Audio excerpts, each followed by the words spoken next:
আমরা সবাই টাকা চাই, কিন্তু আমরা কি জানি অর্থ আসলে কি? অনেকে মনে করেন অর্থ সব নষ্টের মূল, আবার অনেকে মনে করেন অর্থই সব সুখের উৎস। মজার ব্যাপার হলো টাকা কোনোটিই নয়। টাকা হলো একটি ম্যাগনিফায়ার বা বর্ধক। আপনি ভেতর থেকে যেমন, টাকা আপনাকে ঠিক তেমনটাই ফুটিয়ে তোলে। আপনি যদি অর্থের প্রতি আপনার মানসিকতা পরিবর্তন করতে পারেন, তবে আপনি কেবল ধনী হবেন না, আপনি সফল হবেন।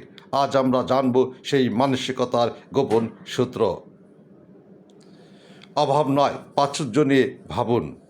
অধিকাংশ মানুষ অর্থের কথা ভাবলে ভয় পায়। তারা ভাবে টাকা তো সীমিত, আমি পেলে অন্য কেউ পাবে না। একে বলে স্ক্যারসিটি মাইন্ডসেট বা অভাবের মানসিকতা। আপনাকে বিশ্বাস করতে হবে এই পৃথিবীতে প্রাচুর্য রয়েছে। সফল ব্যক্তিরা ভাবেন, আমি যত বেশি মূল্য তৈরি করব, পৃথিবী আমাকে তত বেশি প্রতিদান দেবে। টাকা জমানোর চেয়ে টাকা তৈরি করার উপর মনোযোগ দিন। যখন আপনি অভাবের বদলে প্রাচুর্য নিয়ে ভাববেন, আপনার মস্তিষ্ক নতুন নতুন সুযোগ খুঁজতে শুরু করবে। অর্থকে সেবক বানান, মালিক নয়। আপনি কি টাকার জন্য কাজ করেন, নাকি টাকা আপনার জন্য কাজ করে?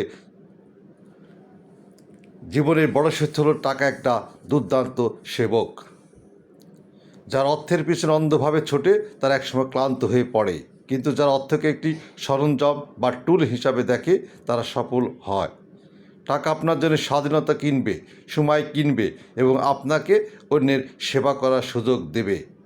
অর্থকে ভয় পাবেন না, বরং একে সম্মান করতে শিখুন। ছোটবেলা থেকে আমাদের শেখানো হয় ধনীরা খারাপ মানুষ বা বেশি টাকা মানেই বিপদ। এই অবচেতন ধারণাগুলো আমাদের সফল হতে বাধা দেয়। নিজেকে প্রশ্ন করুন, আপনি যদি সামর্থ্যবান হন, তবে কি আপনি আপনার পরিবারকে ভালো রাখতে পারবেন না? অবশ্যই পারবেন। আপনি কি গরিবদের সাহায্য করতে পারবেন না? অবশ্যই পারবেন। তাই ধনী হওয়া কোনো অপরাধ নয়, বরং সামর্থ্য থাকা একটি দায়িত্ব। নিজের যোগ্যতা অনুযায়ী অর্থ উপার্জন করা আপনার অধিকার। সঠিক মানসিকতা মানে কেবল বসে বসে চিন্তা করা নয়, এটি হলো শিখতে থাকা, ঝুঁকি নেওয়া এবং ধৈর্য ধরা। আপনার আজকের ছোট ছোট সঠিক সিদ্ধান্তগুলো আগামীকালের সাফল্যের ভিত্তি।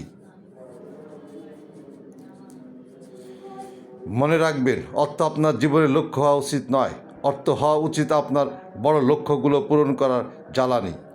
আজ থেকে অর্থের প্রতি ঘৃণা বা ভয় ছেড়ে কৃতজ্ঞ হতে শিখুন। আপনার কাছে যা আছে তার জন্য কৃতজ্ঞ থাকুন, তবে যা পাওয়ার যোগ্য তার জন্য ক্ষুধার্ত থাকুন। আজ থেকে আপনার চিন্তা বদলে ফেলুন, দেখবেন আপনার চারপাশের জগৎ বদলে যাচ্ছে।